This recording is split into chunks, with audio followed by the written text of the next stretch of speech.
आप सुन रहे हैं जगत गुरु तत्वदर्शी संत रामपाल जी महाराज द्वारा लिखित पुस्तक गीता तेरा ज्ञान अमृत का पेज नंबर 37। वहाँ नैष्कर्मय मोक्ष प्राप्त होता है, जिसका भावार्थ है कि सत्यलोक यानी सनातन परम धाम में बिना कार्य यानी कर्म किए ही सब सुविधाएं तथा पदार्थ प्राप्त होते हैं और अपने पुण्य कभी समाप्त नहीं होते। वैसे तो श्री ब्रह्मा, विष्णु, शिव, गणेश, दुर्गा, ब्रह्म तथा परब्रह्म की भक्ति से भी नैष्कर्मय मोक्ष प्राप्त होता है।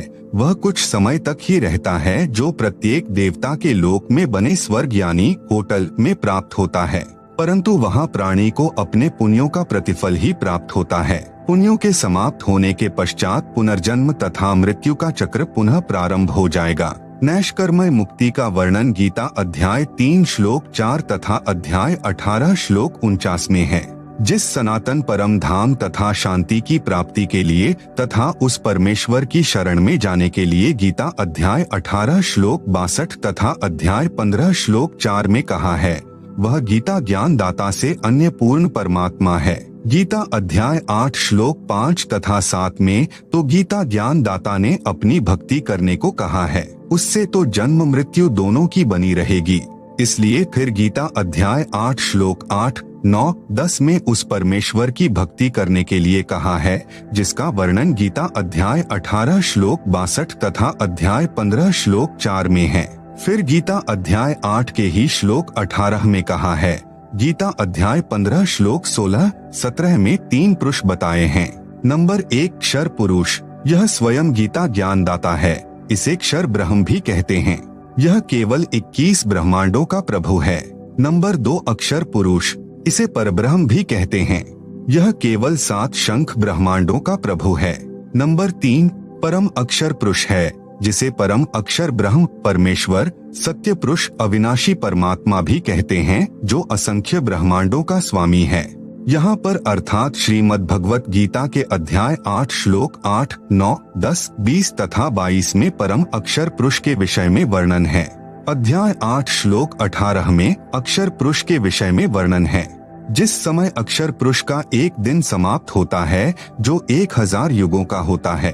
ध्यान रहे, गीता अध्याय 8 श्लोक 17 में मूल पाठ में केवल सहस्र युग लिखा है, न कि सहस्र चतुर्युग। इसलिए अक्षर पुरुष के एक दिन के समाप्त होने पर सर्व प्राणी क्षर पुरुष तथा अक्षर पुरुष के कुछ क्षेत्र के नष्ट हो जाते हैं। क्षर पुरुष व इसके सर्व यानी 21 ब्रह्मांड के सब प्राणी नष्ट हो जाते हैं। जब दिन प्रारंभ होता है तो पुनः सब जीव अपने कर्मानुसार उत्पन्न होते हैं तथा मरते हैं। फिर गीता अध्याय 8 के ही श्लोक 20 में कहा है कि परंतु इस अव्यक्त अर्थात अक्षर पुरुष से परह यानी परे जो अन्य सनातन अव्यक्त भाव अर्थात परम अक्षर ब्रह्म है, वह परमेश्वर तो सब प्राणियों के नष्ट होने पर भी नष्ट नहीं होता है।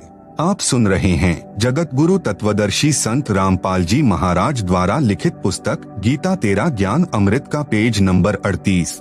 फिर गीता अध्याय 8 श्लोक 21 में कहा है कि उसे अविनाशी अव्यक्त कहा गया है, उसी को परमेश्वर कहा गया है। उसी धाम की प्राप्ति से परम गति अर्थात परम शांति प्राप्त होती है, जिसे प्राप्त होकर साधक फिर वापस नहीं आते, जिसके विषय में गीता अध्याय 18 श्लोक 62 तथा अध्याय 15 श्लोक 4 में कहा है। गीता ज्ञान दाता ने बताया है कि वह धाम मेरे धाम से परम अर्थात श्रेष्ठ है, इसलिए उसे सनातन परम धाम कहते हैं। नोट, इस गीता अध्याय 8 श्लोक 21 के अनुवाद में गलती की है कि गीता ज्ञान दाता ने कहा है कि वह मेरा परम धाम है।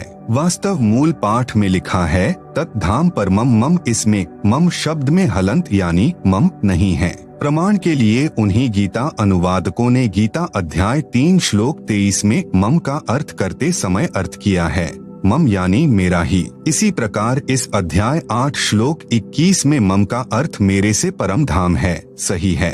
फिर गीता अध्याय 8 श्लोक 22 में स्पष्ट किया है कि पुरुषः सह परः, सह यानी वह, परः यानी दूसरा, पुरुषः यानी परमेश्वर तो अनन्य भक्ति से प्राप्त होने योग्य है, जिसके अंतर्गत सर्व प्राणी आते हैं, जिसने सर्व संसार की रचना यानी उत्पत्ति की है। गीता अध्याय 8 श्लोक 20 से 22 में गीता ज्ञान दाता से अन्य परम पुरुष का वर्णन है, इसलिए गीता ज्ञान दाता उस धाम को अपना नहीं कह सकता। उसने अपने धाम यानी लोक से परम अर्थात श्रेष्ठ धाम उस परमेश्वर का धाम बताया है। यह सही अर्थ है। विचार करें, गीता अध्याय 8 श्लोक 20 में परह शब्द का अर्थ परे किया है, अर्थात अव्यक्त से परह यानी परे अर्थात दूसरा सनातन अव्यक्त भाव वाला परमेश्वर है।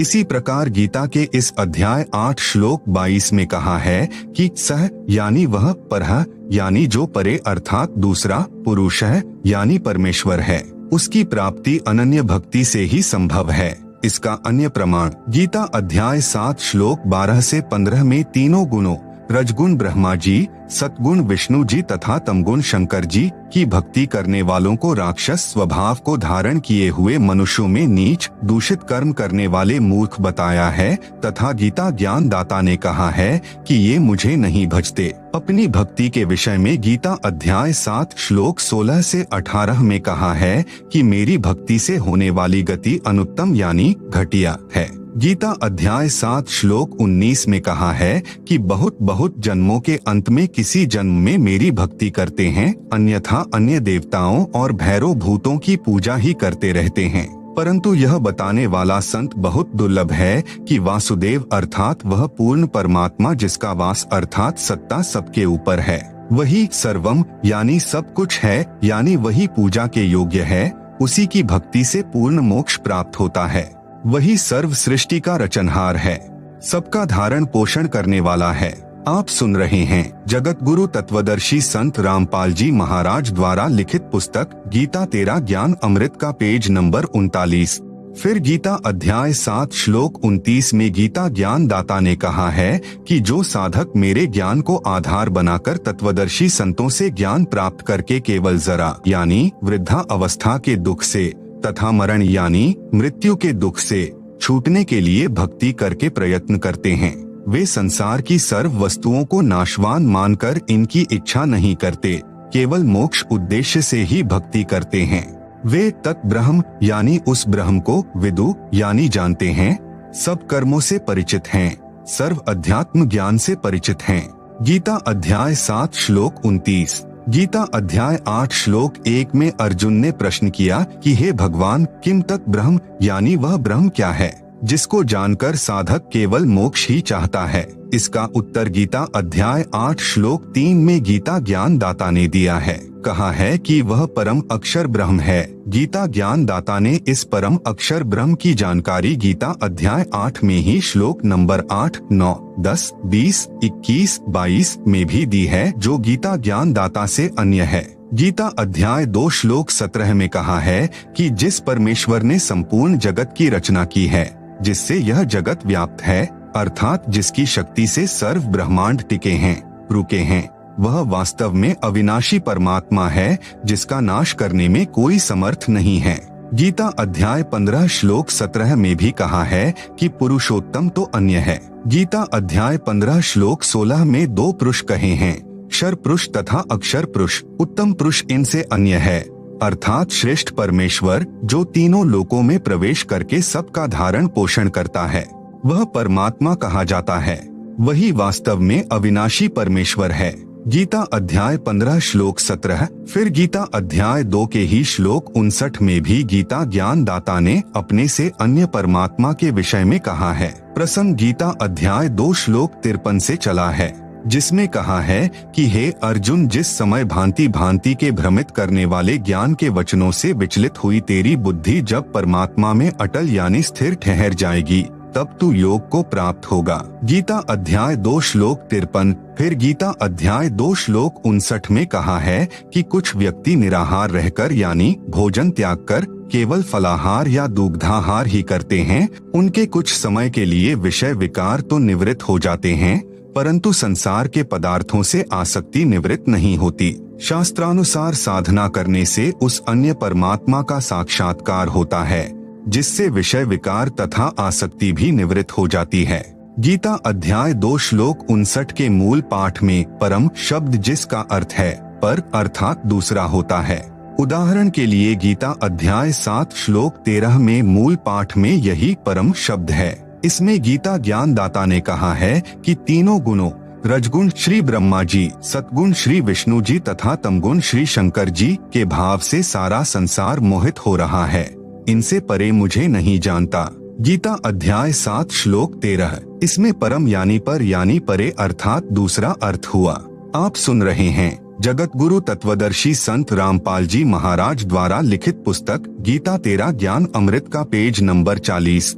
इसी प्रकार गीता अध्याय 2 श्लोक 59 में परम का अर्थ पर यानी परे अर्थात दूसरा जाने, क्योंकि गीता अध्याय 11 श्लोक 55 तथा गीता अध्याय 12 श्लोक 1 से 6 में प्रमाण है। गीता अध्याय 11 श्लोक 55 में संकेत किया है कि मत कर्मकृत यानी शास्त्रानुकूल भक्ति कर्म मेरे लिए करता हुआ, मत परम यानी मेरे से श्रेष्ठ परमात्मा के लिए करता हुआ, मत भक्त यानी मेरा भक्त मुझे ही प्राप्त होता है। क्योंकि जब तक तत्वदर्शी संत नहीं मिलता तब तक वेदों अनुसार ज्ञान से ओम नाम का जाप पूर्ण परमात्मा का मानकर करते हैं, जिससे ब्रह्म लोक में चले जाते हैं। इसलिए कहा है कि मेरा भक्त मेरे से अन्य पूर्ण परमात्मा की भक्ति करके भी मुझे ही प्राप्त होता है। गीता अध्याय 11 श्लोक 55। फिर गीता अध्याय 12 श्लोक 1 में स्पष्ट है कि अर्जुन ने प्रश्न किया कि जो भक्त पूर्वोक्त प्रकार से, गीता अध्याय 11 श्लोक 55 में संकेत है, जो त्वम यानी आपको तथा जो अव्यक्तम अक्षरम यानी अविनाशी अव्यक्त, जिसका वर्णन गीता अध्याय 8 श्लोक 20 से 22 में है, उसको भजते हैं, उनमें से उत्तम भक्ति वाला कौन सा भक्त है। गीता अध्याय 12 श्लोक 1। फिर गीता अध्याय 12 श्लोक 2 में गीता ज्ञान दाता ने कहा है कि मेरा भक्त जो केवल मेरे ध्यान में लगा है वह युक्ततमाह मताह यानी मेरे विचार से वह सही साधक है। गीता अध्याय 12 श्लोक 2। गीता अध्याय 12 श्लोक 3 से 4 में गीता ज्ञान दाता ने कहा है कि जो उस सर्वव्यापी जिसके विषय में मैं भी नहीं जानता, जो सदा एक रस रहने वाला स्थायी अचल अव्यक्त अर्थात परोक्ष अविनाशी परम अक्षर ब्रह्म की निरंतर उपासना करते हैं, सब प्राणियों के हित के लिए कामना करने वाले साधक, सब में समान भाव रखने वाले साधक मुझको ही प्राप्त होते हैं। भावार्थ है कि जिस सच्चिदानंद घन ब्रह्म अर्थात परम अक्षर ब्रह्म का ज्ञान गीता ज्ञान दाता को भी नहीं है, उसका ज्ञान तत्वदर्शी संतों को होता है। तत्वदर्शी संत न मिलने से ब्रह्म के ओम नाम को परम अक्षर ब्रह्म का नाम यानी मंत्र जाप मानकर साधना करते हैं, जिस कारण से काल के जाल में रह जाते हैं। इसलिए कहा है कि वह साधक मुझे ही प्राप्त होता है। परमेश्वर कबीर जी ने सोहम मंत्र का आविष्कार करके साधकों को बताया है, परंतु सार नाम फिर भी गुप्त ही रखा है। सूक्ष्म वेद में लिखा है, सोहम शब्द हम जग में लाए, सार शब्द हम गुप्त छिपाएं। सोहम ऊपर और सत्सुकृत एक नाम, सब हंसों का बास है, नहीं बस्ती नहीं ठाम, सतगुरु सोहम नाम दे, गुज बीरज विस्तार, बिन सोहम सीझै नहीं, मूल मंत्र निजसार। आप सुन रहे हैं जगत गुरु तत्वदर्शी संत रामपाल जी महाराज द्वारा लिखित पुस्तक गीता तेरा ज्ञान अमृत का पेज नंबर 41। जो साधक सोहम नाम का जाप करते हैं, यह परब्रह्म अक्षर पुरुष जो गीता अध्याय 15 श्लोक 16 में प्रमाण है, उसका जाप है। सार नाम मिले बिना सोहम तथा ओम पूर्ण मोक्षदायक नहीं है। ओम का जाप ब्रह्म यानी गीता ज्ञानदाता का है। ब्रह्मलोक में महाइंद्र का लोक प्राप्त होता है जो ब्रह्मलोक में ही बना है, तथा सोहम नाम के जाप की भक्ति कमाई से ब्रह्मलोक में ही बने नकली सत्यलोक को प्राप्त होता है। साधना काल में साधक यह भी कहता रहता है, सब प्राणियों का भला हो, सर्वे भवन्तु सुखिनः, सर्वे सन्तु निरामयाः, सर्वे भद्राणि पश्यन्तु, मा कश्चित् दुख भाग भवेत्। भावार्थ सब सुखी हो, सब आरोग्य अर्थात स्वस्थ हो, सबका भला हो, कोई दुख किसी को न हो। यह मंगल कामना का मंत्र बनाकर आशीर्वाद देता है, दुआ यानी प्रार्थना करता रहता है, जिससे इस साधक की पुण्य कमाई तथा भक्ति धन दुआ आशीर्वाद के माध्यम से समाप्त हो जाते हैं। तत्वदर्शी संत का अनुयायी यह गलती कभी नहीं करता। इसलिए कहा है कि उस परम अक्षर ब्रह्म का साधक भी मुझे ही प्राप्त होता है, क्योंकि भक्ति आशीर्वाद तथा सर्व की मंगल कामना करके समाप्त कर दी। कुछ महास्वर्ग यानी ब्रह्मलोक में खा खर्ची, फिर जन्म मरण तथा 84 लाख प्राणियों के चक्र में गिर जाता है। राजा जनक के जीवन से सिद्ध करते हैं। त्रेतायुग में जनक जी एक धार्मिक राजा थे। इनकी पुत्री सीता जी थी जो त्रिलोकीनाथ श्री विष्णु उर्फ श्री रामचंद्र पुत्र श्री दशरथ जी की पत्नी थी। सतयुग में राजा जनक जी का जीव ही राजा अम्बरीश थे जो श्री विष्णु जी के परम भक्त थे। साथ साथ वेदों के अनुसार ओम नाम का जाप करते थे जो ब्रह्म साधना है, जिसके परिणाम स्वरूप लाखों वर्ष श्री विष्णु जी के लोक में बने स्वर्ग में अपनी भक्ति के सुख को भोगा। फिर लाखों वर्ष ब्रह्म लोक में ब्रह्म साधना के सुख को भोगा। फिर त्रेता युग में पुनर्जन्म जनक का हुआ जो एक धार्मिक राजा थे। अपने जीवन काल में अनेकों यज्ञ यानी धार्मिक अनुष्ठान किए, श्री विष्णु जी की भक्ति की, ब्रह्म साधना भी की। जब संसार छोड़कर चलने लगे तो एक विमान स्वर्ग से आया, राजा जनक जी को बैठाकर उड़ चला। रास्ते में एक नरक था जिसमें 12 करोड़ जीव अपनी करनी का दंड भोग रहे थे। हाहाकार मची थी। जनक जी ने देवदूतों से पूछा कि यह किन दुखियों की चिल्लाहट है। विमान रोको। विमान रुक गया। देवदूतों ने बताया, राजन, यह एक नरक है, इसमें प्राणी अपने पाप कर्मों का दंड भोग रहे हैं। जनक जी ने कहा, इनको इस नरक से निकाल दो, मुझसे देखा नहीं जा रहा। देवदूतों ने कहा, जनक जी, यहाँ आपका राज्य नहीं है, यहाँ धर्मराज की आज्ञा चलती है। आप सुन रहे हैं जगत गुरु तत्वदर्शी संत रामपाल जी महाराज द्वारा लिखित पुस्तक गीता तेरा ज्ञान अमृत का पेज नंबर 42। जनक जी ने कहा कि या तो इनको छोड़ दो या फिर मुझे भी इसी नरक में डाल दो। देवदूतों ने बताया, इसका समाधान धर्मराज ही कर सकते हैं। राजा जनक जी ने कहा, धर्मराज से मेरी बात कराओ। धर्मराज वहीं उपस्थित हो गए तथा सर्व स्थिति जानने के पश्चात बोले कि मैं आपको इस नरक में नहीं डाल सकता और न ही मैं इन 12 करोड़ जीवों को नरक से निकाल सकता। एक उपाय बताता हूँ। आप यानी जनक जी अपने कुछ भक्ति धन यानी पुण्य तथा मंत्र जाप का भक्ति धन इन 12 करोड़ जीवों को प्रदान कर दो, तब इन्हें आपके साथ ही स्वर्ग भेज दूंगा। जनक जी ने दयावश होकर अपनी आधी भक्ति कमाई उन 12 करोड़ जीवों को दे दी। वे 12 करोड़ आत्माएं राजा जनक के द्वारा दिए पुण्यों के आधार से स्वर्ग में चली गई और राजा जनक ने भी स्वर्ग में यानी विष्णु लोक वाले स्वर्ग में, फिर ब्रह्म लोक वाले महास्वर्ग में निवास करके अपने पुण्यों का भोग भोगा, जिससे भक्ति धन समाप्त हो गया। कथा सार, जिन 12 करोड़ जीवों को राजा जनक जी ने अपने आधे पुण्य दान किए थे, धर्मराज ने वे पुण्य 12 करोड़ जीवों को बराबर बराबर बांट दिए। उन पुण्यों के फलस्वरूप वे आत्माएं स्वर्ग में रही। फिर उन पुण्यों के समाप्त होने पर पुनः उसी नरक में डाल दी गई। जो पाप कर्म शेष बचे थे वे फिर भोगने पड़े। राजा जनक जी के साथ बहुत बड़ा धोखा हुआ। उसके आधे पुण्य तो दान करने से समाप्त हुए और आधे ऊपर स्वर्ग में भोग कर समाप्त हुए, पुनः जन्म मरण के चक्र में गिरे। वही जनक जी वाला जीव कलयुग में सिख गुरु श्री नानक देव साहेब जी हुए।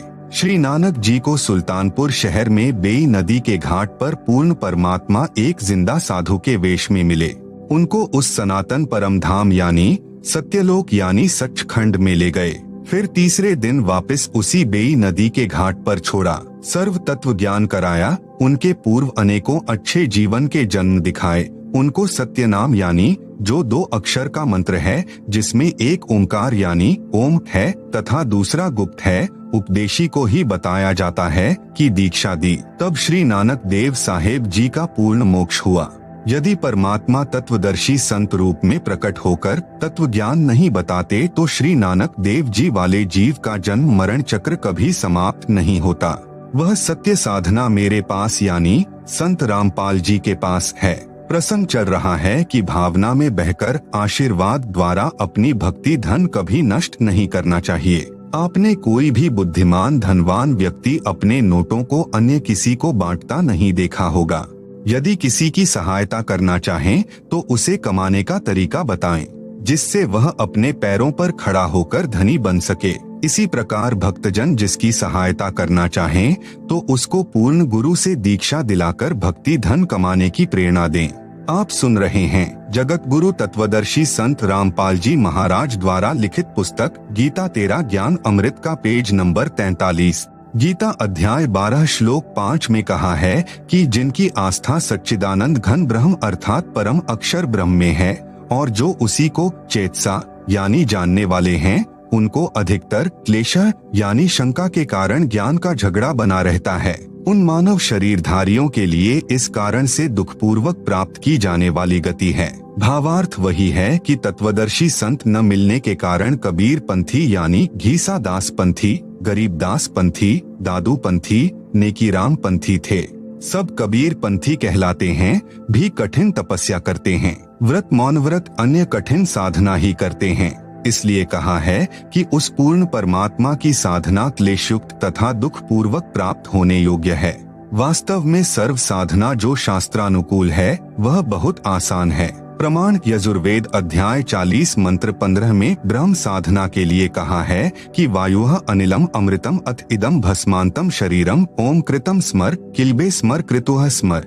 भावार्थ ब्रह्म साधना का ओम नाम है।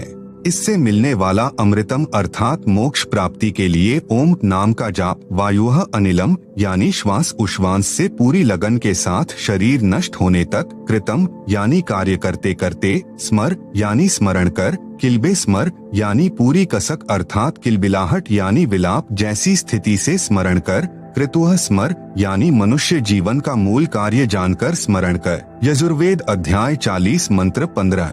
फिर यजुर्वेद अध्याय 40 मंत्र 17 में वेद ज्ञान दाता ने, यही गीता ज्ञान दाता है, कहा है कि वह पूर्ण परमात्मा तो ऊपर के लोक में परोक्ष है अर्थात अव्यक्त है। अहम खम ब्रह्मोम यानी मैं ब्रह्म हूँ, दिव्य आकाश रूपी ब्रह्म लोक में मैं रहता हूँ, मेरा ओम नाम है।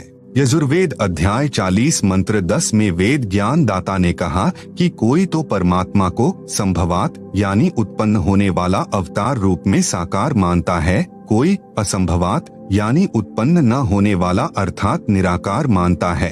वह परमात्मा उत्पन्न होता है या नहीं या जैसा है, उसका ज्ञान धीराणाम यानी तत्वदर्शी संतजन बताते हैं, उनसे शृण्वः यानी सुनो। यजुर्वेद अध्याय 40 मंत्र 10। यही प्रमाण गीता अध्याय 4 श्लोक 34 में है कि परमात्मा के विषय में संपूर्ण ज्ञान तत्वदर्शी संत बताते हैं।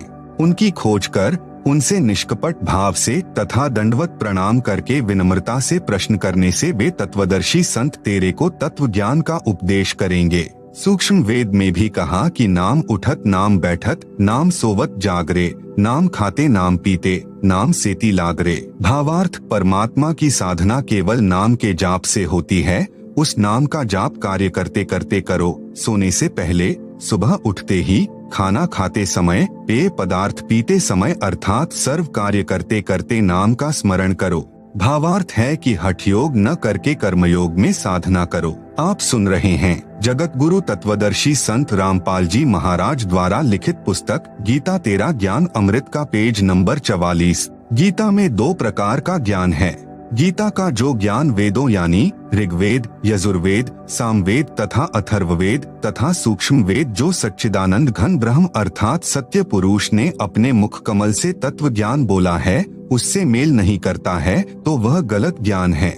वह गीता ज्ञान दाता का अपना मत है, वह स्वीकार्य नहीं है।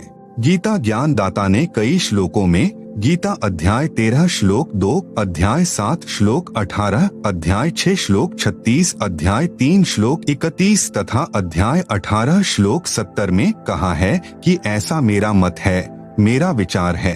श्रीमद् भगवत गीता में 95% वेद ज्ञान है, 5% गीता ज्ञान दाता का अपना मत है। यदि वह वेदों से मेल खाता है तो ठीक है, अन्यथा व्यर्थ है। उदाहरण के लिए गीता अध्याय 2 श्लोक 37 से 38 पर्याप्त है, इनमें विरोधाभास है। गीता अध्याय 2 श्लोक 37 में तो लाभ हानि बता रहा है, कहा है कि या तो तू युद्ध में मरकर स्वर्ग को प्राप्त होगा अथवा युद्ध जीतकर पृथ्वी का राज भोगेगा, इसलिए हे अर्जुन युद्ध के लिए खड़ा हो जा।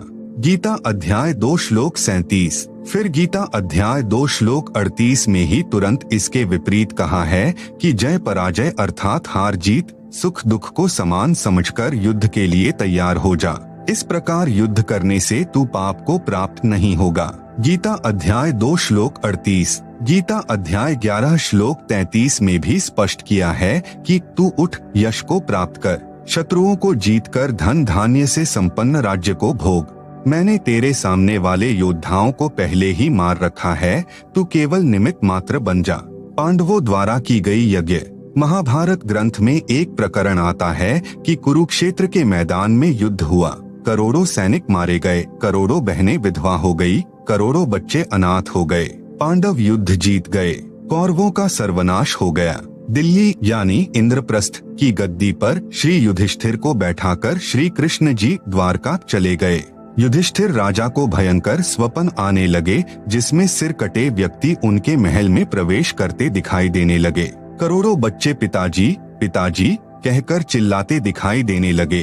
करोड़ों सैनिकों की विधवाएं हाय कंत कहकर बिलखती तड़फती अपने सिर के बालों को नोचती दिखाई देने लगी। उनकी वह तड़फ मानो कह रही हो कि महलों के सुख को भोगने के लिए हमारे सुहाग उजाड़ने वाले इन बच्चों सहित हमें भी मार डाल, तेरा ऐश्वर्य पूर्ण हो जाएगा। कितने दिन रहोगे इस राज सिंहासन पर। एक दिन सुबह के समय राजा युधिष्ठिर स्नान करने के लिए गंगा तट पर गया। वहाँ पर कई हजारों की संख्या में महिलाएं भी अपने सुहाग की चूड़ियाँ जो विधवा होने पर तोड़ी जाती हैं। आप सुन रहे हैं जगत गुरु तत्वदर्शी संत रामपाल जी महाराज द्वारा लिखित पुस्तक गीता तेरा ज्ञान अमृत का पेज नंबर 45। उनको जल प्रवाह करने उस घाट पर गई हुई थी, रो रही थी, सुबक रही थी, कुछ चक्कर खाकर गिर रही थी। उसके बेटे बेटियां उस विधवा माँ के ऊपर गिरकर रो रहे थे। कुछ एक को दो महिलाएं जो वृद्ध थी, हाथ का सहारा देकर चल रही थी तथा सब रो रही थी। यह विकराल दृश्य देखकर राजा युधिष्ठिर बिना स्नान किए ही वापस लौट गए। सारा दिन वही दृश्य आंखों के सामने घूमने लगा। कुछ नहीं खाया पिया, रात्रि में सोने लगा तो वही दृश्य आंखों के सामने था। जैसे तैसे सोया तो वही स्वप्न आने लगे जो पहले 2-3 दिन से दिख रहे थे। राजा युधिष्ठिर न सो पा रहा था, न रो पा रहा था, न कुछ खा रहा था, केवल नाम मात्र आहार करता था। आंखें फटी फटी सी, चेहरा डरा डरा सा रहता था। द्रौपदी कई दिन से यह दशा अपने बड़े पति की देख रही थी। कई बार कारण भी पूछा, परंतु उत्तर होता था कुछ नहीं। जब द्रौपदी को संतोषजनक उत्तर नहीं मिला और युधिष्ठिर जी की दशा दिन प्रतिदिन बिगड़ती देखकर उसे अन्य पांडवों को बताना पड़ा। चारों पांडव भीम, अर्जुन, नकुल तथा सहदेव युधिष्ठिर जी के पास गए तथा विनम्रता पूर्वक परेशानी का कारण पूछा। युधिष्ठिर ने उस समय भी कहा कुछ नहीं। जब बड़ा भाई जीवित है तो छोटों को टेंशन यानी चिंता नहीं करनी चाहिए। लेकिन अर्जुन ने कहा कि बड़े भाई क्या हम बच्चे हैं? क्या हम अपने भाई के दुख के भागीदार नहीं बन सकते? क्या आप हमें अपना भाई नहीं मानते? युधिष्ठिर की आंखों से आंसू झलक गए और चारों को बाहों में लेकर सीने व गले से लगाकर फिर उनके मुख पर हाथ रखकर कहने लगा कि ऐसा मत कहो, आप मेरे भाई ही नहीं मेरी जिंदगी हो और पिताजी की धरोहर हो, परंतु ऐसी कोई बात नहीं है जो आपसे छुपाऊं। सहदेव ने आंखों में पानी भरकर कहा कि बड़े भैया, लगता है राजा बनकर आप बेईमान धोखेबाज बन गए हो। हमसे अवश्य कुछ हेराफेरी बेईमानी कर रहे हो। सच सच बता दो, हम चारों की कसम, नहीं तो हम भी खाना पीना त्याग देंगे। युधिष्ठिर को उस छोटे भाई के प्यार भरे उलाहनों ने विवश कर दिया उनके सामने अपना दुख व्यक्त करने के लिए। तब जो स्वपन तथा गंगा दरिया तट पर दृश्य देखे थे सब बताए। पांडवों के गुरु श्री कृष्ण जी थे। प्रमाण गीता अध्याय 2 श्लोक 7 तथा गीता अध्याय 4 श्लोक 3 में। इसलिए पांचों पांडव द्वारका पहुँचे तथा युधिष्ठिर जी की परेशानी से श्री कृष्ण जी को परिचित कराया तथा इस संकट के आने का कारण तथा निदान यानी समाधान पूछा। श्री कृष्ण जी ने देख सोचकर बताया कि युधिष्ठिर के ऊपर बुरी आत्माओं का साया है तथा युद्ध में किए बंधुघात का पाप सिर चढ़ा है। समाधान श्री कृष्ण जी ने बताया कि एक अश्वमेध यज्ञ करो। आप सुन रहे हैं जगत गुरु तत्वदर्शी संत रामपाल जी महाराज द्वारा लिखित पुस्तक गीता तेरा ज्ञान अमृत का पेज नंबर 46। पूरी पृथ्वी के साधु संत, ऋषि, महर्षि, ब्राह्मण अपने रिश्तेदार तथा स्वर्ग लोक के सर्व देवताओं को उस यज्ञ में भंडारा भोजन कराओ। एक पंचायन यानी पंचानन अर्थात पंचमुखी शंख लाओ। उसको एक सुसज्जित मेज पर रखा जाएगा। जब सर्व उपस्थित मेहमान भोजन कर लेंगे तब यह शंख अपने आप आवाज करेगा। तब तुम्हारे ये 3 ताप का संकट समाप्त होगा। यदि शंख ने आवाज नहीं की तो यज्ञ संपूर्ण नहीं होगी, संकट बना रहेगा। यह सुनकर अर्जुन को मानो सांप सूंघ गया हो, उसका दिमाग फटने को हो गया। सोचने लगा कि जब युद्ध की तैयारी थी, मैं युद्ध से मना कर रहा था, तब भगवान युद्ध करने को बार बार प्रेरित कर रहे थे। कहा था कि तुम्हें कोई पाप नहीं लगेगा, तू तो निमित्त मात्र है, तेरे दोनों हाथों में लड्डू हैं। अब कह रहे हैं कि युद्ध में किए नरसंहार का पाप ही तुम्हारे संकट का कारण है। समाधान भी ऐसा बताया कि उस समय के करोड़ों रुपए यानी वर्तमान के खरबों रुपए खर्च होने हैं। यह विचार करके अर्जुन विष की घूंट पी गया कि यदि मैं आज श्री कृष्ण जी से प्रश्न करके पूछूंगा कि गीता ज्ञान देते समय आप कह रहे थे कि युद्ध करो, तुम पाप को प्राप्त नहीं होगे, अब वही युद्ध में किया पाप ही संकट का कारण बताया है। भाई युधिष्ठिर यह सोचेगा कि खरबों रुपए मेरे इलाज पर खर्च होने हैं, अर्जुन इसीलिए श्री कृष्ण जी से वाद विवाद कर रहा है, यह मेरा इलाज नहीं कराना चाहता। जरा सी भी भनक युधिष्ठिर भाई को लग गई तो यह मर सकता है, इलाज नहीं कराएगा।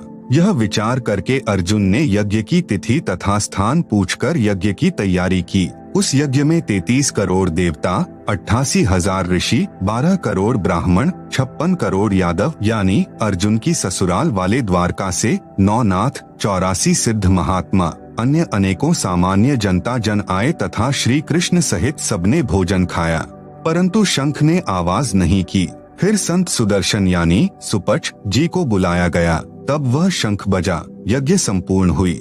उस समय करुणामय नाम से प्रकट परमात्मा जो तत्वदर्शी संत की लीला करने प्रत्येक युग में आते हैं, आए हुए थे। सुदर्शन उनका शिष्य था तथा सत्यनाम यानी सतनाम जो 2 अक्षर का है, एक ओम दूसरा तत् की भक्ति करता था, जिस कारण से पांडवों की यज्ञ सफल हुई थी तथा वह 3 ताप से आया संकट पांडवों का समाप्त हुआ था, जो न श्री कृष्ण जी के भोजन करने से तथा न उपरोक्त महानुभावों के भोजन करने से समाप्त हुआ। श्री सुदर्शन जी उस परम अक्षर ब्रह्म अर्थात पूर्ण परमात्मा की भक्ति करता था। सूक्ष्म वेद में कहा है, तुम कौन राम का जपते जापम, ताते कटेन ना तुम्हारे तीनों तापम। भावार्थ, आप कौन से राम की भक्ति का नाम जपते हैं जिससे आपके 3 ताप भी समाप्त नहीं होते, मोक्ष तो बहुत दूर की बात है। इसलिए मेरे यानी संत रामपाल के पास वह सत्य साधना है, 2 अक्षर का सत्य नाम है। आओ और दीक्षा लेकर अपना कल्याण कराओ। आप सुन रहे हैं जगत गुरु तत्वदर्शी संत रामपाल जी महाराज द्वारा लिखित पुस्तक गीता तेरा ज्ञान अमृत का पेज नंबर 47। अब उसी प्रसंग पर आते हैं कि गीता में 2 तरह का ज्ञान है अर्थात विरोधाभास है। एक तो गीता ज्ञान दाता ने युद्ध कराने के लिए अपने दाव पेच लड़ाए हैं, वे वेद विरुद्ध होने से तथा सत्य से परे होने से स्वीकार्य नहीं है, वह इसका मत है। इसलिए गीता अध्याय 12 श्लोक 5 में कहा है कि उस सच्चिदानंद घन ब्रह्म की भक्ति क्लेश व दुखपूर्वक प्राप्त होती है, जबकि वेद में लिखा है कि तत्वदर्शी संत मिलने के पश्चात उस परमात्मा यानी पूर्ण ब्रह्म की भक्ति कार्य करते करते नाम जाप साधना करके की जाती है। बहुत ही सरल है। इससे सिद्ध हुआ कि गीता ज्ञान दाता ने जो अपना मत बताया है, यदि वह वेदों यानी 4 वेद हैं, number 1 Rigveda, number 2 Yajurveda, number 3 Samaveda, number 4 Atharvaveda तथा 5वां है सूक्ष्म वेद से मेल नहीं खाता है, तो वह व्यर्थ ज्ञान है। वह गीता ज्ञान दाता के घर का है, वह हमें ग्रहण नहीं करना है, वह हमें नहीं मानना है। अन्य प्रमाण गीता अध्याय 12 श्लोक 8 से 19 तक में अपना मत बताया है। गीता अध्याय 12 श्लोक 8 में गीता ज्ञान दाता ने कहा है कि मुझ में मन लगा, मेरे में बुद्धि लगा, मुझे प्राप्त होगा। इसी प्रकार ऊर्ध्वम यानी ऊपर वाले अव्यक्त की भक्ति करेगा तो उसे प्राप्त होगा, इसमें कोई संशय नहीं है। गीता अध्याय 12 श्लोक 8। गीता अध्याय 12 श्लोक 9 में गीता ज्ञान दाता कहता है कि यदि मेरी प्राप्ति चाहता है और यदि तू मन को मुझ में लगाने में समर्थ नहीं है, तो हे धनंजय अर्जुन, अभ्यास योग अर्थात नाम जाप तथा नित्य पाठ करना आदि आदि अभ्यास साधना कहलाती है, को करके मुझे प्राप्त करने की इच्छा कर। गीता अध्याय 12 श्लोक 10 में गीता ज्ञान दाता कहता है कि यदि नाम जाप नित्य पाठ आदि आदि अभ्यास करने में भी समर्थ नहीं है तो मत कर्म परमः यानी मेरे लिए श्रेष्ठ कर्म करने वाला हो जा। इस प्रकार मेरे लिए शुभ कर्म करता हुआ भी सिद्धि को प्राप्त कर लेगा। गीता अध्याय 12 श्लोक 11 में गीता ज्ञान दाता कहता है कि यदि मद्योगम यानी मत योगम यानी मेरे द्वारा बताई गई भक्ति साधना पर आश्रित होकर उपरोक्त साधना करने में भी तू समर्थ नहीं है तो यतात्मवान यानी यत आत्मवान यानी यति आत्मा वाला हो जा। यति का अर्थ है अपनी पत्नी के अतिरिक्त किसी भी स्त्री के प्रति विषय विकारवश होकर मन में कभी द्वेष उत्पन्न न होता हो, उसे यति पुरुष कहते हैं। जैसे श्री रामचंद्र जी को यति अर्थात संत भाषा में जति कहा जाता है। श्री सुखदेव यानी सुखदेव पुत्र श्री व्यास को भी यति यानी जति माना गया है तथा सीता पत्नी श्री रामचंद्र को सती माना गया है। इसलिए कहा है कि यतात्मवान अर्थात यति पुरुष बनकर सर्व कर्मों के फल का त्याग कर। गीता अध्याय 12 श्लोक 11। आप सुन रहे हैं जगत गुरु तत्वदर्शी संत रामपाल जी महाराज द्वारा लिखित पुस्तक गीता तेरा ज्ञान अमृत का पेज नंबर 48। गीता अध्याय 12 श्लोक 12 में गीता ज्ञान दाता कहता है कि अभ्यासात यानी नाम जाप नित्य पढ़ आदि आदि जो अभ्यास किया जाता है उससे श्रेष्ठ ज्ञान है अर्थात जिज्ञासु बनकर ज्ञान प्राप्त कर। ज्ञान से ध्यान अर्थात हठ साधना करके समाधि लगाना यहाँ गीता ज्ञान दाता के मतानुसार ध्यान कहा है, जिसका अनुसरण सर्व ऋषिजन किया करते थे, जिसे वर्तमान में मेडिटेशन कहते हैं। ध्यान से श्रेष्ठ सर्व कर्मों का फल का त्याग है क्योंकि त्याग से तत्काल शांति प्राप्त हो जाती है। यह गीता ज्ञान दाता का मत है। गीता अध्याय 12 श्लोक 13 से 14 में गीता ज्ञान दाता कहता है कि जो व्यक्ति सब प्राणियों से द्वेष भाव रहित है, सबका मित्र है और दयालु है, जैसे राजा जनक था, ममता रहित अहंकार से रहित सुख दुख में समान रहता है, क्षमावान है, जो योगी यानी साधक निरंतर संतुष्ट है, यतात्मा यानी यति पुरुष है, दृढ़ निश्चय वाला है अर्थात जो मैंने ज्ञान अपना मत या वेद ज्ञान बताया है उसको दृढ़ निश्चय से पालन करता है, वह मुझ पर समर्पित मेरा भक्त मुझे प्रिय है। इसी प्रकार गीता अध्याय 12 श्लोक 15 से 19 तक में अपना मत कहा है जो केवल नास्तिकता की ओर ले जाने वाला है। जैसे ऊपर किए गए उल्लेख में गीता अध्याय 12 श्लोक 8 से 12 तक कहा है कि मुझ में मन लगा, यदि मन नहीं लगा सकता तो नाम जाप तथा नित्य पाठ आदि का अभ्यास किया कर। अभ्यास का अर्थ है नित्य प्राप्ति, बार बार कर्म करना। नाम जाप नित्य पाठ करके मुझे प्राप्त करने की इच्छा कर। यदि नाम जाप नित्य पाठ भी नहीं कर सकता तो मेरे लिए अर्थात परमात्मा के लिए कर्म करने वाला हो जा। उदाहरण के लिए जैसे धार्मिक कर्म करते हैं, कहीं कंबल बांट दिए, कहीं भोजन भंडारा कर दिया, कहीं मंदिर बना दिया, कहीं प्याऊ बनवा दी, पक्षियों को अनाज डाल दिया आदि आदि भगवान के प्राप्ति किए कर्म कहलाते हैं। इनके करने से कुछ सिद्धि प्राप्त हो जाएगी। प्रिय पाठ को ध्यान से विचारो। इस श्लोक में इन कर्मों से होने वाला फल भी बता दिया है कि सिद्धि प्राप्त हो जाती है। फिर साधक स्वयं झाड़ फूंक, जंत्र मंत्र, आशीर्वाद तथा दुआ बद्दुआ देने योग्य हो जाता है और महर्षि प्रसिद्ध हो जाता है। गीता अध्याय 12 श्लोक 10। यदि भगवान के लिए कर्म भी नहीं कर सकता है तो यति यानी जति पुरुष बनकर कर्म फल का त्याग कर। विचार करें, जब भगवान के लिए धार्मिक कर्म करेगा ही नहीं तो कौन से कर्म शेष हैं जिनके फल का त्याग करेगा। इसे कहते हैं ऊवा बाई का ज्ञान, बिना सिर पैर का ज्ञान। गीता अध्याय 12 श्लोक 11। फिर गीता अध्याय 12 श्लोक 12 में तो कमाल ही कर दिया। आप सुन रहे हैं जगत गुरु तत्वदर्शी संत रामपाल जी महाराज द्वारा लिखित पुस्तक गीता तेरा ज्ञान अमृत का पेज नंबर 49। कहा है कि अभ्यास अर्थात नाम जाप नित्य पाठ रूपी अभ्यास से ज्ञान श्रेष्ठ है, जो गीता ज्ञान दाता अपना मत बता रहा है। यहाँ पर इस ज्ञान की चर्चा है। ज्ञान से ध्यान यानी मेडिटेशन अर्थात हठपूर्वक एक स्थान पर एकांत में आसन। गीता अध्याय 6 श्लोक 10 से 15 में बताई विधि जो गीता ज्ञान दाता का मत है, पर बैठकर करना श्रेष्ठ है। ध्यान से सब धार्मिक कर्मों का फल त्यागने से तुरंत शांति मिल जाती है। गीता अध्याय 12 श्लोक 11 में सब धार्मिकता वाले कर्म भी त्यागने का आदेश है। इस प्रकार का यह ज्ञान जो साधकों को नास्तिकता की ओर धकेल रहा है, यह गीता ज्ञान दाता का शास्त्र विरुद्ध ज्ञान है, जिस कारण से साधक शास्त्र विधि को त्याग कर मनमाना आचरण करने लग गए और अपना अनमोल मनुष्य जीवन व्यर्थ करते हैं। यदि ये ज्ञान उचित होता कि भगवान में मन न लगे तो अभ्यास, नाम जाप, नित्य पाठ कर, अभ्यास न कर सके तो भगवान के लिए कर्म कर, भगवान के लिए कर्म न कर सके तो सर्व कर्मों का फल त्याग दें, तो 4 वेदों की तथा श्रीमद्भगवत गीता के अन्य 650 श्लोकों की, क्योंकि लगभग 50 श्लोकों में गीता ज्ञान दाता मत वाला ज्ञान है, क्या आवश्यकता थी?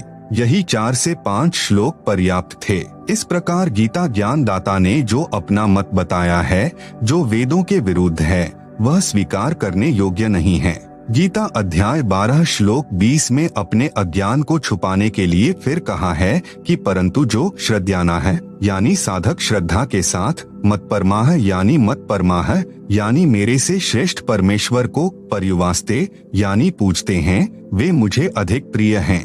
जैसा कि प्रारंभ में वर्णन है कि गीता अध्याय 5 श्लोक 14 से 16, 20, 24, 25, 26 में भी प्रमाण है कि गीता ज्ञान दाता ने अपने से अन्य प्रभु के विषय में बताया है। गीता अध्याय 5 श्लोक 14 में गीता ज्ञान दाता ने कहा है कि प्रभु यानी परमात्मा किसी मनुष्य के न तो कर्तापन की, न कर्मक, न कर्मफल संयोग की उत्पत्ति करता है, किंतु सर्व प्राणी अपने स्वभाववश कर्म करते हैं। गीता अध्याय 5 श्लोक 15 विभुः यानी सर्वव्यापी अर्थात वासुदेव, जिसका गीता अध्याय 3 श्लोक 14 से 15 में वर्णन है, कहा है कि सर्व प्राणियों की उत्पत्ति अन्न से होती है, अन्न वर्षा से उत्पन्न होता है, वर्षा धार्मिक अनुष्ठानों अर्थात यज्ञों से होती है, यज्ञ शास्त्रानुकूल धार्मिक कर्मों से उत्पन्न होते हैं, धार्मिक कर्म तो ब्रह्म अर्थात क्षर पुरुष से उत्पन्न होते हैं। ब्रह्म अर्थात क्षर पुरुष को अक्षरः सम उद्भवम अविनाशी परमात्मा अर्थात परम अक्षर ब्रह्म से उत्पन्न हुआ जान। इससे सिद्ध होता है कि सर्वगतम ब्रह्म यानी सर्वव्यापी परमात्मा अर्थात विभुः यानी सर्वव्यापी परमेश्वर न किसी के पाप और न शुभ कर्म को ही ग्रहण करता है, उसी से सर्व जंतवः यानी जीव जंतु तथा मनुष्य मोहित हो रहे हैं। गीता अध्याय 5 श्लोक 16 तथा 17 को पढ़ने से स्पष्ट हो जाएगा कि गीता ज्ञान दाता ने अपने से अन्य परमेश्वर के विषय में बताया है। आप सुन रहे हैं जगत गुरु तत्वदर्शी संत रामपाल जी महाराज द्वारा लिखित पुस्तक गीता तेरा ज्ञान अमृत का पेज नंबर 50। इसी प्रकार गीता अध्याय 5 श्लोक 20, 24, 25, 26 को गीता में अन्य अनुवादकों द्वारा किए सरलार्थ से समझा जा सकता है। इसी प्रकार गीता अध्याय 6 श्लोक 7 में स्पष्ट परमात्मा शब्द मूल पाठ में लिखा है, जो गीता ज्ञान दाता से अन्य परमात्मा का प्रमाण है, क्योंकि गीता अध्याय 15 श्लोक 17 में कहा है कि श्लोक 16 में वर्णित 2 पुरुषों क्षर पुरुष तथा अक्षर पुरुष से अन्य कोई उत्तम पुरुष अर्थात पुरुषोत्तम है, जिसे परमात्मा इति उदाहरित यानी परमात्मा कहा जाता है। वही तीनों लोकों में प्रवेश करके सबका धारण पोषण करता है, वह अविनाशी परमात्मा है। इसमें गीता अध्याय 15 श्लोक 17 में भी परमात्मा शब्द है। इस प्रकार गीता के अमृत ज्ञान को समझना है, केवल गीता जी के पढ़ने मात्र से कल्याण नहीं है। इसके अमृत ज्ञान को समझकर इसके अनुसार अपनी धार्मिक क्रियाएं करने से तीनों लाभ हैं, जो गीता अध्याय 16 श्लोक 23 में सुख प्राप्ति, सिद्धि शक्ति प्राप्ति तथा परम गति अर्थात पूर्ण मोक्ष प्राप्ति के लिए बताए हैं। अब पुनः उसी प्रसंग पर चर्चा करते हैं, जो प्रश्नकर्ता ने जानना चाहा है कि गीता ज्ञान दाता से अन्य पूर्ण परमात्मा कौन है तथा उसने अपने से अन्य किस परमेश्वर की शरण में जाने को कहा है। उत्तर चल रहा है, यह तो स्पष्ट ही हो चुका है कि गीता ज्ञान दाता से अन्य परम अक्षर ब्रह्म है। गीता अध्याय 18 श्लोक 62 में उस परमेश्वर परम अक्षर पुरुष की शरण में जाने के लिए कहा है। गीता अध्याय 18 श्लोक 66, गीता अध्याय 8 श्लोक 28, गीता अध्याय 12 श्लोक 6 से 7 में कहा है कि पूर्ण परमात्मा को प्राप्त करने के लिए मेरी भक्ति भी की जाती है। जैसे गीता अध्याय 17 श्लोक 23 में ओम तत्सत 3 नाम का जाप परम अक्षर ब्रह्म की प्राप्ति के लिए है। गीता अध्याय 8 श्लोक 13 में गीता ज्ञान दाता ने अपनी साधना करने का केवल एक ओम नाम बताया है। पूर्ण परमात्मा की प्राप्ति के लिए ओम नाम का जाप भी साधक करता है। इसलिए गीता अध्याय 8 श्लोक 28 में कहा है, योगी अर्थात भक्त तत्व ज्ञान के द्वारा इस रहस्य को जानकर जो वेदों के अनुसार भक्ति करने से, उसी के अनुसार यज्ञ अर्थात धार्मिक अनुष्ठान करने से, तप अर्थात अपने धर्म पर दृढ़ता से लगे रहने से जो शारीरिक मानसिक कठिनाई झेलनी पड़ती है, उस तप से तथा दान करने से जो पुण्य फल होता है अर्थात धार्मिक कर्म से भक्ति फल होता है, उसका अत्यति यानी उल्लंघन कर जाता है अर्थात त्याग जाता है। वह आद्य यानी सनातन, परम यानी अन्य यानी दूसरे, स्थानम यानी धाम को प्राप्त होता है। आप सुन रहे हैं जगत गुरु तत्वदर्शी संत रामपाल जी महाराज द्वारा लिखित पुस्तक गीता तेरा ज्ञान अमृत का पेज नंबर 51। गीता अध्याय 12 श्लोक 7 से 8 में कहा है कि जो मतपरा है यानी मतपरा है यानी मेरे से दूसरे परमात्मा की भक्ति करने वाले सर्व भक्तजन मेरी भक्ति के सर्व भक्ति कर्म मुझको अर्पण करके मुझ में त्याग जाते हैं। जो अनन्य भक्ति उस मेरे से परे अर्थात दूसरे को भजते हैं। गीता अध्याय 12 श्लोक 7 में वर्णन है कि हे अर्जुन, मुझ में चित्त लगाने वाले, मुझे जानने वाले, आवेशित यानी आवेश के साथ, चेतासाम यानी मुझे चेत चुके हैं, मुझे जान चुके हैं, उन भक्तों का मैं शीघ्र ही संसार समुद्र से सम उद्धरता यानी समुद्धरता यानी उसी प्रकार उद्धार कर देता हूँ। गीता अध्याय 18 श्लोक 66 में कहा है कि सर्वधर्मान परित्यज्य माम एकम शरणम व्रज अहम त्वा सर्व पापेभ्यः मोक्षयिष्यामि मा शुचय। अन्य अनुवादकर्ताओं ने जो अनुवाद इस गीता अध्याय 18 श्लोक 66 का किया है वह इस प्रकार है जो गलत है। संपूर्ण धर्मों को अर्थात संपूर्ण कर्मों को मुझ में त्याग कर तू केवल एक मुझ सर्वशक्तिमान सर्वाधार परमेश्वर की शरण में व्रज यानी आजा, मैं तुझे संपूर्ण पापों से मुक्त कर दूंगा, शोक मत कर। विवेचन जो अनुवाद किया है कि संपूर्ण धर्मों को अर्थात कर्तव्य कर्मों को मुझ में त्याग कर केवल तू एक मुझ सर्वशक्तिमान सर्वाधार परमेश्वर की शरण में आजा, यह गलत है। विचार करे गीता अध्याय 18 श्लोक 46, 62, अध्याय 15 श्लोक 1 से 4 तथा 17 में सर्वशक्तिमान सर्वाधार परमात्मा तो कोई अन्य कहा है, जिसे गीता अध्याय 8 श्लोक 3 में परम अक्षर ब्रह्म कहा है। यहाँ गीता अध्याय 18 श्लोक 66 में अनुवादक ने अपनी ओर से महिमा जोड़ी है जो व्यर्थ है। फिर कहा है कि संपूर्ण कर्मों को मुझ में त्याग कर मेरी शरण में आजा, यह भी न्याय संगत बात नहीं है।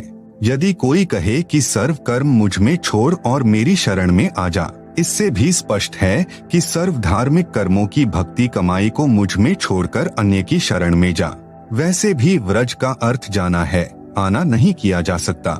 जैसे अंग्रेजी के शब्द गो का अर्थ जाना है, उसका अर्थ आना नहीं किया जाना चाहिए। फिर अन्य प्रमाण गीता अध्याय 2 श्लोक 7 में अर्जुन ने कहा है कि मैं आपका शिष्य हूँ, आपकी शरण में हूँ, मुझे उचित शिक्षा दीजिए। फिर गीता ज्ञान दाता ने गीता अध्याय 4 श्लोक 3 में कहा है कि तू मेरा भक्त तथा सखा है। यहाँ गीता अध्याय 18 श्लोक 66 में यह अनुवाद करना कि मेरी शरण में आजा बिल्कुल अनुचित है, क्योंकि अर्जुन तो पहले ही श्री कृष्ण की शरण था, ऊपर सिद्ध हो चुका है। तत्व ज्ञान न होने के कारण अनुवादकों ने अर्थों के अनर्थ कर रखे हैं। गीता ज्ञान दाता ने गीता अध्याय 18 श्लोक 62 में कहा है कि उस परमेश्वर की शरण में जा, उस परमेश्वर की कृपा से ही तू परम शांति को तथा सनातन परम धाम को प्राप्त होगा। आप सुन रहे हैं जगत गुरु तत्वदर्शी संत रामपाल जी महाराज द्वारा लिखित पुस्तक गीता तेरा ज्ञान अमृत का पेज नंबर 52। गीता अध्याय 18 श्लोक 46 में कहा कि जिस परमेश्वर से संपूर्ण प्राणियों की उत्पत्ति हुई है और जिससे यह समस्त जगत व्याप्त है, उस परमेश्वर की अपने स्वाभाविक कर्म करते करते पूजा करके मनुष्य परम सिद्धि को प्राप्त हो जाता है। गीता अध्याय 15 श्लोक 17 में स्पष्ट किया है कि श्लोक 16 में कहे दो पुरुषों क्षर पुरुष तथा अक्षर पुरुष से उत्तम पुरुष तो कोई अन्य ही है, जिसे परमात्मा कहा जाता है। वही तीनों लोकों में प्रवेश करके सबका धारण पोषण करता है। वह वास्तव में अविनाशी परमेश्वर है। गीता अध्याय 15 श्लोक 4 में कहा है कि तत्वदर्शी संत की प्राप्ति के पश्चात परमेश्वर के उस परम पद की खोज करनी चाहिए जहां जाने के पश्चात साधक लौटकर संसार में नहीं आते। जिस परमेश्वर से संसार रूपी वृक्ष की प्रवृत्ति विस्तार को प्राप्त हुई है उसी की भक्ति करो। गीता ज्ञान दाता ने अपनी स्थिति गीता अध्याय 2 श्लोक 12, अध्याय 4 श्लोक 5, अध्याय 10 श्लोक 2 में स्पष्ट कर ही दी है कि अर्जुन, तेरे और मेरे बहुत जन्म हो चुके हैं, आगे भी होते रहेंगे। तू नहीं जानता, मैं जानता हूँ। जिस प्रभु की स्वयं जन्म मृत्यु होती है तो वह भी अविनाशी नहीं हुआ, उसका उपासक भी जन्मता मरता रहेगा। ब्रह्म का साधक वह मोक्ष प्राप्त नहीं कर सकता जो गीता अध्याय 15 श्लोक 4 में कहा है कि जहाँ जाने के पश्चात पुनः जन्म नहीं होता। गीता अध्याय 18 श्लोक 66 का वास्तविक अनुवाद इस प्रकार है। अनुवाद: सर्वधर्मान यानी संपूर्ण धार्मिक कर्म जो मेरी उपासना के हैं उनकी भक्ति कमाई है। उन्हें माम यानी मुझको, परित्यज्य यानी त्याग कर, तू एकम यानी उस एक जिसके समान दूसरा नहीं है, अद्वितीय सर्वशक्तिमान परमेश्वर अर्थात परम अक्षर ब्रह्म की शरणम यानी शरण में, व्रज यानी जा, अहम त्वा यानी मैं तुझे, सर्व पापेभ्यः यानी संपूर्ण पापों से, मोक्षयिष्यामि यानी मुक्त कर दूंगा, मां शुचः यानी शोक मत कर। गीता अध्याय 18 श्लोक 66 में गीता ज्ञान दाता ने कहा है कि जो मंत्र मेरी उपासना के हैं उनकी भक्ति की कमाई मुझको त्याग कर तू केवल उस एक अर्थात जिसके समान कोई अन्य शक्ति न हो, अद्वितीय सर्वशक्तिमान परमेश्वर अर्थात परम अक्षर ब्रह्म की शरण में जा, मैं तुझे सर्व पापों से मुक्त कर दूंगा, शोक मत कर। गीता अध्याय 18 श्लोक 66। विश्लेषण: गीता अध्याय 17 श्लोक 23 में गीता ज्ञान दाता ने संकेत किया है कि उस ब्राह्मण यानी सच्चिदानंद घन ब्रह्म अर्थात परम अक्षर ब्रह्म की प्राप्ति का ओम तत् सत यह 3 मंत्र का जाप है। इसी का जाप करने का निर्देश है। फिर गीता अध्याय 8 श्लोक 13 में अपनी उपासना का मंत्र बताया है कि मुझ ब्रह्म की भक्ति का केवल एक ओम अक्षर है, जो इसका उच्चारण करता हुआ शरीर त्याग कर जाता है तो उसको मेरी परम गति यानी मोक्ष प्राप्त होती है। आप सुन रहे हैं जगत गुरु तत्वदर्शी संत रामपाल जी महाराज द्वारा लिखित पुस्तक गीता तेरा ज्ञान अमृत का पेज नंबर 53। ओम का जाप ब्रह्म का जाप है, इससे ब्रह्म लोक प्राप्त होता है। यही परम गति ओम के जाप से होती है, जिसे गीता अध्याय 7 श्लोक 18 में अति अनुत्तम अर्थात अश्रेष्ठ कहा है। गीता अध्याय 8 श्लोक 16 में कहा है कि ब्रह्म लोक तक जितने भी लोक हैं उनमें गए हुए साधक पुनरावृत्ति में हैं, अर्थात ब्रह्म लोक तक गए साधक पुनः जन्म मृत्यु में रहते हैं। इसलिए उपरोक्त गीता अध्याय 18 श्लोक 46, 62, 66, अध्याय 15 श्लोक 4 तथा 17 में किसी समर्थ परमेश्वर की शरण में जाने के लिए कहा है, जो ओम तत् सत नाम का जाप। गीता अध्याय 17 श्लोक 23 में 3 मंत्र ओम तत् सत है। इसमें जो ओम नाम है वह ब्रह्म का जाप है। इसी ब्रह्म को गीता अध्याय 15 श्लोक 16 में अक्षर पुरुष कहा है तथा दूसरा जो अक्षर पुरुष कहा है। अक्षर पुरुष का जाप तत् मंत्र का है, यह सांकेतिक है तथा गीता अध्याय 15 श्लोक 17 में कहा है कि उत्तम पुरुष तो अन्य पुरुषोत्तम अर्थात सर्वश्रेष्ठ सर्वशक्तिमान पुरुष तो अक्षर पुरुष तथा अक्षर पुरुष से अन्य ही है। उसका मंत्र सत है जो सांकेतिक है। उस परमेश्वर अर्थात परम अक्षर ब्रह्म जिसको संत भाषा में सत्य पुरुष कहते हैं के उस परम पद अर्थात सनातन परम धाम जिसे संत भाषा में सत्यलोक कहते हैं में जाने के लिए अर्थात पूर्ण मोक्ष प्राप्त करने के लिए गीता अध्याय 17 श्लोक 23 वाले ओम तत् सत मंत्र का जाप करना होता है। अन्य कोई नाम जाप पूर्ण मोक्ष का नहीं है। तत् सत ये दोनों अन्य मंत्र हैं जो उपदेश लेने वाले को उपदेश के समय ही सार्वजनिक किए जाते हैं। ओम नाम का जाप ब्रह्म यानी अक्षर पुरुष का है, गीता ज्ञान दाता का है। इसकी उपासना ओम नाम के जाप से होती है। ओम नाम के जाप की कमाई अर्थात धार्मिक कर्म ब्रह्म को त्यागने होते हैं। हम पहले बिना तत्व ज्ञान के ओम नाम के जाप की कमाई यानी भक्ति धन ब्रह्म लोक में जाकर समाप्त कर देते थे। पाप यानी कर्ज यानी लोन शेष रह जाते थे। उनको नरक में तथा 84 लाख प्रकार के प्राणियों के शरीर में कष्ट उठाकर भोगा करते थे। अब हम ओम नाम के जाप का भक्ति धन ब्रह्म को त्याग देंगे, इसका फल ब्रह्म लोक में नहीं भोगेंगे, जिसके प्रतिफल में यह ब्रह्म अर्थात क्षर पुरुष हमारे सर्व पापों यानी कर्ज को समाप्त कर देगा। इस गीता अध्याय 18 श्लोक 66 का यह भावार्थ है। फिर हम तत् मंत्र के जाप की कमाई अक्षर पुरुष अर्थात परब्रह्म गीता ज्ञान दाता से दूसरा ब्रह्म को त्याग देंगे। उसका 7 शंख ब्रह्मांड का क्षेत्र है, जिसको पार करके सनातन परम धाम यानी सत्यलोक में जाने का किराया देना होता है। दूसरे शब्दों में टोल टैक्स वह तत् मंत्र के जाप की कमाई से पूरा हो जाता है। फिर सत मंत्र जो सत्य पुरुष परम अक्षर ब्रह्म का जाप है, इसकी कमाई लेकर हम परमेश्वर के उस परम पद में अर्थात सनातन परम धाम यानी सत्यलोक को प्राप्त हो जाएंगे, जहां जाने के पश्चात साधक फिर संसार में कभी नहीं आते, परम शांति अर्थात पूर्ण मोक्ष प्राप्त होता है। आप सुन रहे हैं जगत गुरु तत्वदर्शी संत रामपाल जी महाराज द्वारा लिखित पुस्तक गीता तेरा ज्ञान अमृत का पेज नंबर 54।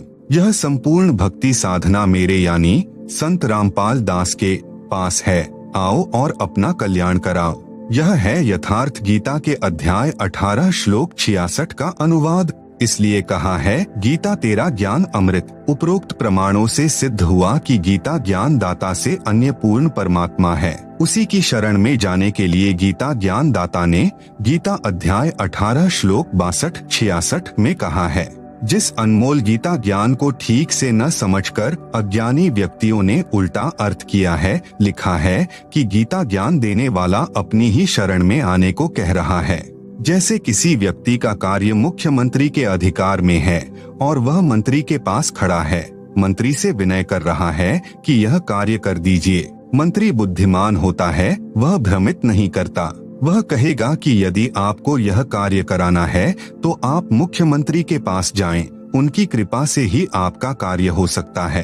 उस मंत्री ने एक पत्र लिखकर दे दिया कि आप उस मुख्यमंत्री के पास जाइए, उसकी कृपा से आपका यह कार्य संभव है। कोई व्यक्ति उसका अर्थ करे कि मंत्री जी अपने पास आने को ही कह रहा है, तो वह गलत अर्थ कर रहा है। मंत्री के पास से वह व्यक्ति आया ही है। इसी प्रकार गीता के अमृत ज्ञान को न समझकर अडंगा अनुवाद करके पाठकों को अज्ञानी संतों ने भ्रमित किया है और जन्म मरण के चक्र में स्वयं भी गिरे हैं तथा अपने भोले अनुयायियों को भी जन्म मरण के चक्र में डाले हुए हैं, जो उन अज्ञानियों को पूर्ण विद्वान गीता मनीषी माने बैठे हैं। गीता का ज्ञान किसने कहा था, यह पूर्व के प्रश्न उत्तर में स्पष्ट हो चुका है। पढ़े प्रश्न नंबर 1 का उत्तर। प्रश्न 27 परमात्मा साकार है या निराकार? अव्यक्त का अर्थ निराकार होता है। उत्तर परमात्मा साकार है, नर स्वरूप है अर्थात मनुष्य जैसे आकार का है। अव्यक्त का अर्थ निराकार नहीं होता, साकार होता है। उदाहरण के लिए जैसा सूर्य के सामने बादल छा जाते हैं, उस समय सूर्य अव्यक्त होता है। हमें भले ही दिखाई नहीं देता, परंतु सूर्य अव्यक्त है, साकार है। जो प्रभु हमें सामान्य साधना से दिखाई नहीं देते, वे अव्यक्त कहे जाते हैं। जैसे गीता अध्याय 7 श्लोक 24-25 में गीता ज्ञान दाता ने अपने आप को अव्यक्त कहा है, क्योंकि वह श्री कृष्ण में प्रवेश करके बोल रहा था। जब व्यक्त हुआ तो विराट रूप दिखाया था। यह पहला अव्यक्त प्रभु हुआ जो क्षर पुरुष कहलाता है, जिसे काल भी कहते हैं। गीता अध्याय 8 श्लोक 17 से 19 तक दूसरा अव्यक्त अक्षर पुरुष है। गीता अध्याय 8 श्लोक 20 में कहा है कि इस अव्यक्त अर्थात अक्षर पुरुष से दूसरा सनातन अव्यक्त परमेश्वर अर्थात परम अक्षर पुरुष है। इस प्रकार ये तीनों साकार यानी निराकार प्रभु हैं।